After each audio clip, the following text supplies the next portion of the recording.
అసలు మీ వంశీ గారు ఏమో కథ లేదంటున్నారు, మీరేమో కథ ఎక్కడ చెప్తానని కంగారు పెడుతున్నారు. కథ ఉందండి, నాకు సరే పెద్ద కథ ఎక్స్పెక్ట్ చేయొద్దు, సరదాగా నవ్వుకోండి, ఈయన ఇట్లే చెప్తాడు కానీ పెద్ద కథ ఏం లేదు అని బోల్డ్ గా. అంటే బేసిక్గా ఏం లేదు సార్, ఈ మధ్య రివ్యూవర్స్ కొంచెం హార్ష్ గా ఉంటున్నారు. ఇప్పుడు మేము కథ ఉందని చెప్పి దీంట్లో లాజికల్ కరెక్ట్ గా లేవని చెప్పి వాళ్ళు తిట్టించుకోవడం. మ్యాడ్ చూసిన తర్వాత సరదాగా నవ్వుకోవడానికి వస్తాం కానీ ఇంకెందుకు ఏం ఎక్స్పెక్ట్ చేస్తాం సార్ మ్యాడ్ నుంచి. మీరు సార్ పర్ఫెక్ట్ ఆడియన్స్ మాకు. మ్యాడ్ నుంచి మేము విక్రమ్ లాంటి స్టోరీని ఎక్స్పెక్ట్ చేస్తాం. అదే చెప్పబోయారనమాట వంశన్న కూడా.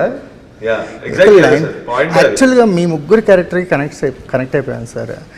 అసలు మీరు ఏం చేసినా మీరు నవ్వుకునేటట్టున్నాం, అలా ఆ జోన్లో పెట్టేశారు ఆడియన్స్ని. ఎస్పెషలీ డీడీకి 4 years ఫ్రాంక్ అంటే అసలు. సార్ ఈసారి నువ్వు రివెంజ్ ఏమైనా ఉందా? చాలా మంచోడు అయిపోయాడు, అదే ప్రాబ్లం. వాడు 10 నిమిషాలు ఇద్దరిని కుమ్మేసిన తర్వాత కూర్చొని మళ్ళీ సిగరెట్ కొట్టారు సార్. ఫ్రెండ్షిప్ సార్ అంతే. యాక్చువల్గా వీళ్ళిద్దరే కాస్త ట్రబుల్ మేకర్స్. ఆ మాట నువ్వు అనాలి, నేనంటే బాగు.